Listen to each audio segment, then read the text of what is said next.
North ഗോവയിൽ ഒരു ഹോട്ടലിൽ സുജന സിംഗ് എന്ന് പറയുന്ന 39-കാരി ഹോട്ടൽ ബുക്ക് ചെയ്യായിരുന്നു.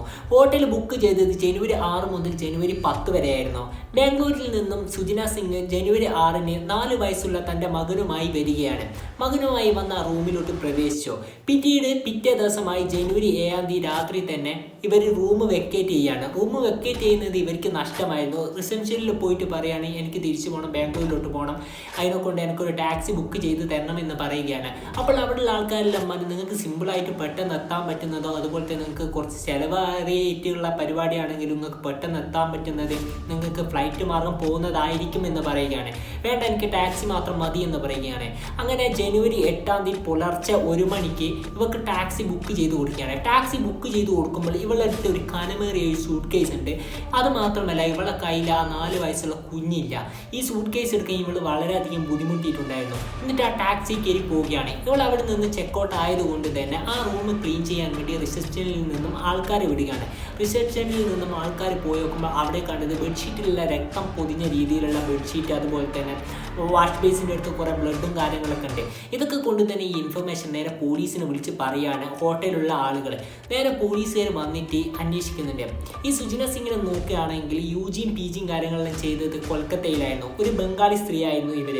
പിന്നീട് ഇവൾ 2008-ൽ ബാംഗ്ലൂരിലോട്ട് വരികയും പിന്നീട് അവിടെ AI മേഖലയിലോട്ട് വർക്ക് ചെയ്യുകയാണ്. പിന്നീട് IT മേഖലയിലോട്ടും കൂടി വർക്ക് ചെയ്യാൻ തുടങ്ങുന്നുണ്ട്.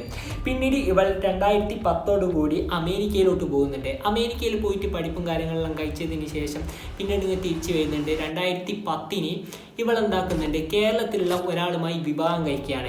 കേരളത്തിലുള്ള ഒരാളുമായി വിവാഹം കഴിച്ചതിന് ശേഷം നീണ്ട 9 കാലത്തിന് ശേഷം ഇവക്ക് ഒരു കുട്ടി ജനിക്കുന്നുണ്ട്. കുട്ടി ജനിച്ചതിന് ശേഷം ഇവൾ അമേരിക്കയിൽ പോയി പഠിക്കുന്നുണ്ട്. അമേരിക്കയിൽ പോയി പഠിച്ച് തിരിച്ച് വന്നതിന് ശേഷം 2020-ൽ ഇവൾ സ്വന്തമായിട്ടൊരു AI-ൻ്റെ കൂട്ടത്തിലുള്ള ഒരു IT കമ്പനി ഇവൾ തുടങ്ങിയാണ്. ഈ IT കമ്പനി തുടങ്ങിയ ഉടനെ തന്നെ ഇവൾ ഭർത്താവിനെ ഡിവോഴ്സ് ചെയ്യുകയും ചെയ്തിട്ടുണ്ടായിരുന്നു. ഇവരുടെ രണ്ടാളും തമ്മിലുള്ള ഒരു ഫാമിലി പ്രോബ്ലം കാരണമായിരുന്നു ഇവൾ ഡിവോഴ്സ് ചെയ്തിട്ടുണ്ടായിരുന്നത്. ഈ ഡിവോഴ്സ് ചെയ്ത ഉടനെ തന്നെ കോടതി വിധിച്ച കാര്യം എന്ന് പറയുന്നത് ഭാര്യയുടെ കൂടെ മകനെ വിടാനായിരുന്നു. ആഴ്ചയിൽ ഒരു ദിവസം ഈ ഹസ്ബൻഡിന് വന്നിട്ട് കുട്ടിയെ കാണാമെന്നായിരുന്നു പറഞ്ഞത്. ഇതൊക്കെ കൊണ്ട് തന്നെ പോലീസുകാർ നേരെ വന്നിട്ട് അന്വേഷിക്കുന്നുണ്ടെങ്കിലും ബ്ലഡും കാര്യങ്ങളൊക്കെ കണ്ടതുകൊണ്ട് തന്നെ നേരെ വിളിച്ചിട്ട് ഇവളെ വിളിച്ച് ചോദിക്കുകയാണ്, നിങ്ങളെ കൂട്ടത്തിലുണ്ടായ മകൻ എവിടെ, 4 വയസ്സ് മാത്രം മകൻ എവിടെയെന്ന് ചോദിക്കുകയാണ്. ചോദിച്ചപ്പോൾ ഇവൾ പറഞ്ഞത് എൻ്റെ സൗത്ത് ഗോവയിലുള്ള എൻ്റെ സുഹൃത്തിൻ്റെ വീട്ടിലോട്ടാണ് ഉള്ളത് എന്ന് പറയുകയാണ്. അതിൻ്റെ അഡ്രസ്സും കാര്യങ്ങളും കൊടുത്തിട്ട് പോലീസുകാർ നേരെ പോയി അന്വേഷിച്ച് നോക്കുന്ന ടൈമിലായിരുന്നു പോലീസുകാർക്ക് തിന്നത് ഇത് ഇവൾ കൊടുത്തത് മുഴുവൻ റോങ് ആയിരുന്നു. അതായത് ഇങ്ങനത്തെ ഒരു അഡ്രസ്സിലുള്ള ഒരാൾ അവിടെ എവിടെ ഇല്ല എന്നും മനസ്സിലായി. പെട്ടെന്ന് തന്നെ ഇവളെ മൊബൈലിലോട്ട് വിളിക്കുമ്പോൾ സ്വിച്ച് ഓഫും കാര്യങ്ങളിലായിരുന്നു. ഇതൊക്കെ കൊണ്ട് തന്നെ റിസപ്ഷനിലുള്ള ആളുകളായിരുന്നു വാഹനം ബുക്ക് ചെയ്ത് കൊടുത്തത്. അതുകൊണ്ട് തന്നെ ഡ്രൈവറിൻ്റെ നമ്പർ ഇവരെടുത്തുണ്ടായിരുന്നു.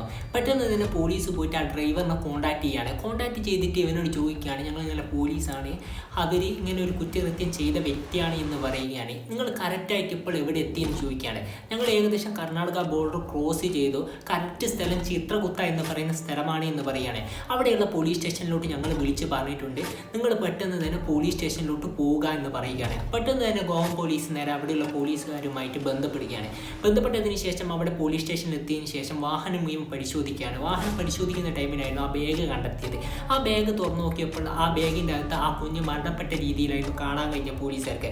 പെട്ടെന്ന് തന്നെ ഈ കുഞ്ഞിനെ ആ ഹോസ്പിറ്റലിലോട്ട് കൊണ്ടുപോകുന്നുണ്ട്. അതിനുശേഷം ഓട്ടോപ്സിക്കും കാര്യങ്ങൾക്കും അയക്കുന്നുണ്ട്.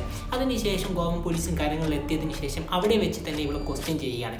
ക്വസ്റ്റ്യൻ ചെയ്ത ടൈമിനായിരുന്നു ഇവൾ മുഴുവൻ കാര്യങ്ങൾ പറഞ്ഞത്. അതായത് ഞാനും എൻ്റെ ഹസ്ബൻഡ് ഡിവോഴ്സായ ടൈമിന് ആ കോടതി വിധിയിൽ ഒരു കാര്യം പറഞ്ഞിട്ടുണ്ടായിരുന്നു, ഒരാഴ്ചയിൽ ഒരു ദിവസം എൻ്റെ ഹസ്ബൻഡിന് വന്നിട്ട് കാണാമെന്ന് പറയുകയാണ്. എൻ്റെ എക്സ് ഹസ്ബൻഡിന് വന്നിട്ട് കുഞ്ഞിനെ കാണാമെന്ന് പറയുകയാണ്. ആ വിധി എനിക്ക് ഒരിക്കലും ഇഷ്ടപ്പെട്ടിട്ടുണ്ടായിരുന്നില്ല. എൻ്റെ കുഞ്ഞിനെ ഒരിക്കലും അദ്ദേഹം കാണാൻ പാടില്ല എന്നതുകൊണ്ടാണ് ഞാൻ കുഞ്ഞിനെ നേരെ ഈ ഗോവയിൽ വന്നിട്ട് ഹോട്ടൽ ബുക്ക് ചെയ്തതിന് ശേഷം അവിടെ വെച്ച് മയങ്ങാനുള്ള മരുന്ന് കൊടുത്തിട്ട് തലയണി പൊത്തിയിട്ട് കൊലപാതകം ചെയ്തു എന്ന് പറയുകയാണ്. പിന്നീട് അവിടെ ഉണ്ടായ ബ്ലഡും കാര്യങ്ങളും എങ്ങനെയാണ് കാര്യങ്ങളിൽ ചോദിച്ചു നോക്കുമ്പോൾ ഇവൾ പറഞ്ഞത് ഞാൻ സൂയിസൈഡ് ചെയ്യാൻ വേണ്ടിയിട്ട് നോക്കിയതാണ്, അതിൻ്റെ അടിസ്ഥാനത്തിലാണ് അവിടെ ബ്ലഡും കാര്യങ്ങളും വാഷ് ബേസിലും അവിടെ തുണിയിലും കാര്യങ്ങളിലും ഉണ്ടായിരുന്നത് എന്ന് പറയുകയാണ്. പെട്ടെന്ന് തന്നെ ഓട്ടോപ്സി റിപ്പോർട്ടും കാര്യങ്ങളും പോലീസുകാർ നോക്കുന്നുണ്ട്. ഓട്ടോപ്സി റിപ്പോർട്ട് വന്നപ്പോൾ പോലീസുകാരോട് ഡോക്ടർ പറഞ്ഞ കാര്യം എന്ന് പറയുന്നത് മയങ്ങാനുള്ള മരുന്ന് കൊടുത്തിട്ടുണ്ട്, അതിനുശേഷം എന്തോ വസ്തു വെച്ചിട്ട് മുഖം അമർത്തിയിട്ട് ശ്വാസം മുട്ടിച്ച് കൊലപാതകം ചെയ്യുകയാണ് ചെയ്തത് എന്ന് പറയുകയാണ്. അതുമാത്രമല്ല അവിടെ ഉണ്ടായ ബ്ലഡും അതുപോലെ തന്നെ ഈ സ്ത്രീയുടെ ബ്ലഡും തമ്മിൽ DNA ടെസ്റ്റിന് അയക്കുന്നുണ്ട്. DNA ടെസ്റ്റിന് അയച്ചതിന് ശേഷം റിസൾട്ട് വന്നു, അത് കറക്റ്റ് 2 പേരുടെയും DNA മാച്ച് ആയിരുന്നു. നമ്മൾ എന്തായാലും ഈ വീഡിയോ ഇവിടെ വെച്ച് വൈൻഡപ്പ് ചെയ്യുകയാണ്. വീഡിയോ ഇഷ്ടപ്പെട്ടാൽ ലൈക്ക് ചെയ്യാനും ഷെയർ ചെയ്യാനും സബ്സ്ക്രൈബ് ചെയ്യാനും മറക്കരുത്. ഇതിന് ശേഷം ആ കുഞ്ഞിൻ്റെ കർമ്മങ്ങളും കാര്യങ്ങളും ചെയ്യാൻ വേണ്ടിയിട്ട് ഈ ഹസ്ബൻഡിനെ വിളിച്ച് വന്നിട്ടുണ്ടായിരുന്നു. ഇവളെ ഹസ്ബൻഡിനെ വിളിച്ച് വന്നിട്ടുണ്ടായിരുന്നു. പിന്നീട് ഈ കുഞ്ഞിൻ്റെ കർമ്മങ്ങളും കാര്യങ്ങളൊക്കെ ചെയ്തതിന് ശേഷം അദ്ദേഹത്തിൻ്റെ നാട്ടിലോട്ട് പോവുകയാണ് ചെയ്തത്. അപ്പോൾ ഇതിന് നല്ല വീഡിയോയുമായി വരാമെന്ന പ്രതീക്ഷയോടെ signing off. It's me Afrad.